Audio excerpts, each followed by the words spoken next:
point here is that you realize that it never had anything to do with the other. It was never the other.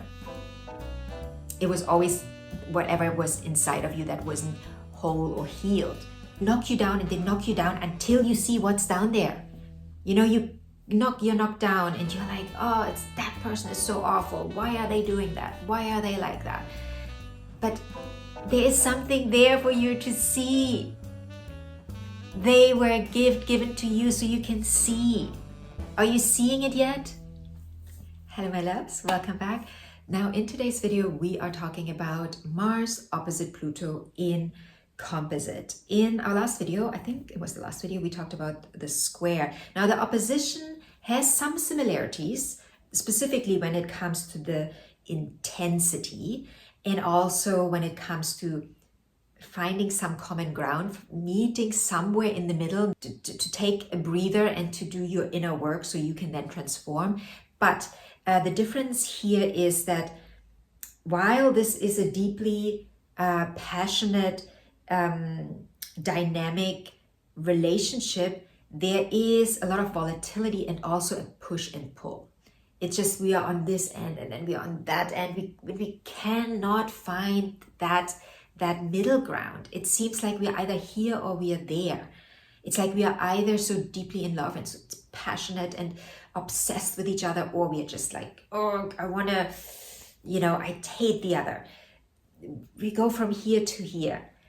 It is difficult for us to find that middle ground, but that's where it's at, because that's where the healing can start, the inner healing, where you go inside and do your inner work. So it is a relationship of extreme highs and extreme lows until we find a way to move closer to a state where we can actually feel grounded, where we can then breathe and do the work necessary within ourselves, because we are dealing with insecurities here, with our own inner insecurities. That's why we're obsessing over what the other does, where the other is, why they're not here, what they're doing. Can I trust them or I don't trust them?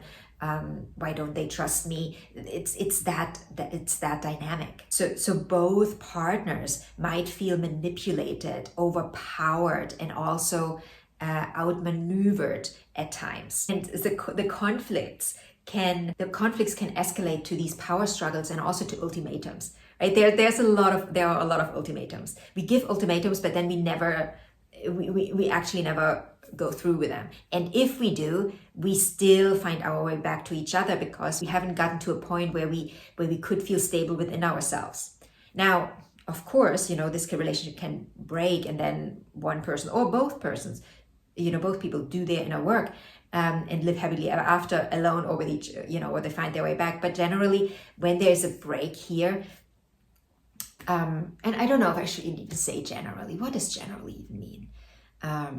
But just from an objective point of view, this is a relationship where we often get to the point of no return. Where like we break up, we come back together. We break up, we come back together. We break up, we come back together. And eventually we just don't have any energy anymore for any of that. And that's where the chance lies here, really. Because we've outpowered each other, but also ourselves. We have no power left for that struggle. Even though that passion felt so good, but now it's just exhausting. It's exhausting. And there's always a point, no matter if we can make it work or not, where we get to that timeout space where we come to a point where we are like, okay, it's enough. Like, I have to now really go inward. We have to work within, right? We have to do the work internally. And if we are not doing this in this relationship, or after we get out of this relationship, we will do this with someone else again. Because this is never about the relationship in and itself. It's always about us growing, evolving into and living the beautiful life we came here to live. This is an aspect that transforms us deeply. If we stay in the lower vibration, it transforms us and we just feel broken, and we get out of the relationship and we will say, oh, I hate men or I hate women. They are all the same. But again, that the point here is that you realize that it never had anything to do with the other. It was never the other. It was always whatever was inside of you that wasn't whole or healed, because you believed it.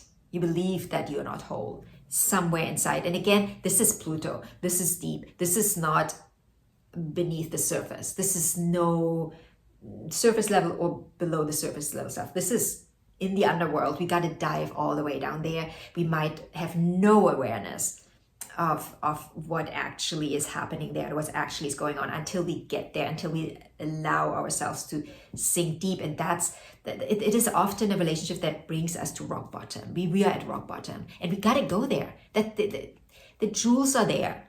So we have to, go down there, unearth those jewels, because they're buried down there. So rock bottom is necessary here. And for me, rock bottom is not like a horrible thing. There's so much beauty there, but you have to allow yourself to look at it from that perspective. It's not just it appearing like it one day. No, it's a choice that you make. You choose to see it that way. You choose to experience it that way. It's a choice that you will have to make. Like everything in life, it's a choice. So to sum it up, this relationship has intense chemistry, but the power struggles will always bring it down. And they have to. That's the point. That's the whole point of this aspect. It's like those power struggles come in to knock you out, knock you down, and they knock you down until you see what's down there. You're knocked down and you're like, oh, it's that person is so awful. Why are they doing that? Why are they like that? But there is something there for you to see. They were a gift given to you so you can see. Are you seeing it yet? Anyways, that's it for today. If you have any questions about this aspect, feel free to ask. If you want your personal reading, click on the link in the description box. Anything else, I'm here for you. I'll talk to you later.